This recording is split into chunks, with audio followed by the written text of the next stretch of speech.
السلام علیکم، آپ دیکھ رہے ہیں ایکشن ٹی وی، میں ہوں زاہد شاہ۔ آج پروگرام میں بات کریں گے امریکی فضائی حملے میں ہلاک ہونے والے جنرل قاسم سلیمانی کے حوالے سے۔ جنرل قاسم سلیمانی کو جمعے کے روز امریکی فضائی طیارے نے ان کو ہٹ کیا اور اس کے بعد پورے ایران نے 3 روزہ سوگ کا اعلان کیا۔ آخرکار وہ ایران کے لیے اتنے اہم کیوں تھے؟ وہ ایران میں ایک ہیرو کے مانند تھے، جبکہ وہ امریکہ کے لیے ولن کی حیثیت رکھتے تھے۔ اس کے بعد ایران نے یہ اعلان کیا ہے کہ اس کا بدلہ انتہائی شدید ہوگا، اتنا شدید ہوگا کہ امریکہ کو شدید دھچکا لگے گا۔ اس وقت ہمارے ساتھ موجود ہیں بین الاقوامی تعلقات عامہ کے طالب علم عمران ناصر۔ بہت شکریہ وقت دینے کے لیے۔ عمران، یہ بتائے گا کہ ایران نے کہا ہے کہ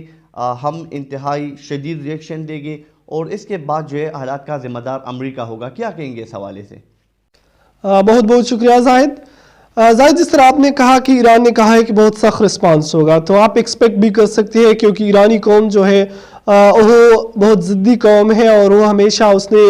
ہر دشمن کو بہت سخت رسپانس دیا ہے۔ لیکن امریکن کا موقف یہ ہے کہ ایران اس وقت انٹرنل انسٹیبلٹی کا شکار ہے، وہاں پہ سٹرائک شروع ہے، اور دوسری بات ہے ایران اس وقت اقتصادی پابندیوں کا بھی شکار ہے، وہاں پہ اکنامکلی بھی پرابلمز ہے۔ تو یہی سمجھتے ہیں امریکن کہ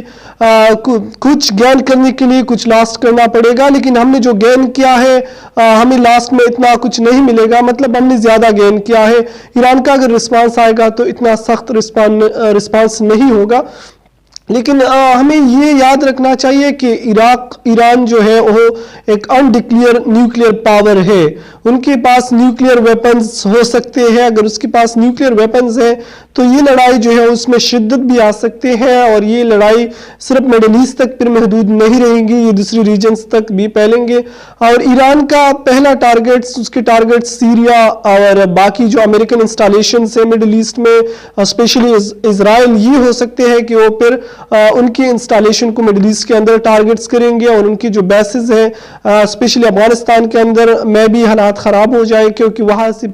پہلی بھی ایران کی کافی انٹرونشن رہ چکا ہے، اور ابھی ان کا جو جنرل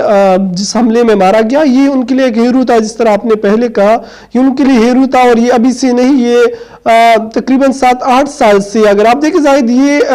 قاسم سلیمانی کم از کم 4-5 سال سے نیوز میں ہے، جب سے یہ داعش وغیرہ کے مسئلے شروع ہوئے ہیں تو یہ بندہ اس وقت سے مین سٹریم میڈیا میں ہے، اور اس کا رول جو ہے وہ بہت آیت اللہ خامنہ، اس کا جو لیڈر ہے، اس کے بعد سب سے ویل نون اور فیمس اور جب سب سے امپورٹنٹ پرسن جو ایران میں کنسیڈر کیا جاتا تھا وہ قاسم سلیمانی کو کنسیڈر کیا جاتا تھا، کیونکہ یہ ایران کے لیے ایک ہیرو کے مانند تھا اور اس نے اپنا ہیرو لاسٹ کیا ہے۔ تو میں بھی اس کا رسپانس آ جائے، لیکن امریکن یہی سوچتے ہیں کہ رسپانس ہوگا، لیکن اتنا سخت رسپانس نہیں ہوگا۔ بالکل، یہ بھی بتائے گا کہ تیسری جنگ عظیم ایک ٹرینڈ ہے ٹویٹر پر اس وقت، ہیش ٹیگ میں ہم دیکھ سکتے ہیں۔ آپ یہ بتائیں گے کہ تیسری جنگ عظیم تک بات بڑھ سکتی ہے، اس حوالے سے آپ کیا کہیں گے؟ بالکل زاہد، اس سے مڈل ایسٹ کے حالات اور بھی خراب ہو سکتے ہیں۔ مڈل ایسٹ تو پہلے بھی وہاں پہ حالات خراب ہے، وہاں پہ پولیٹیکل انسٹیبلٹی ہے، اور خاص کر داعش نے جو حالات وہاں پہ بنائے، اسپیشلی سیریا کے اندر جو حالات ہے، وہاں پہ دنیا کی سارے طاقتیں وہاں پہ موجود ہے اس وقت، اور اپنے انٹرسٹ کے لیے وہاں پہ لڑ رہے ہیں سارے کنٹریز۔ دوسری بات ہے ایران کے اندر اور سعودی عرب کے درمیان جو کلیشز پہلے سے موجود ہے، شیعہ سنی والے کمپلیکس ہیں، امریکن اپنے انٹرسٹ کے لیے وہاں پہ کھیل رہے ہیں، رشین اپنے انٹرسٹ کے لیے کہہ رہے ہیں، باقی ویسٹرن پاور اپنے انٹرسٹ کے لیے وہاں پہ کھیل رہی ہے، اور اپنے سب نے پہلے سے مڈل ایسٹ کو اپنے لیے ایک جنکشن بنایا ہے، اور وہاں پہ اپنے انٹرسٹ کے کارڈز کھیل رہے ہیں۔ ابھی ایران اور امریکہ کے درمیان سے پہلے سے ایک کولڈ وار شروع ہوتا، لیکن ابھی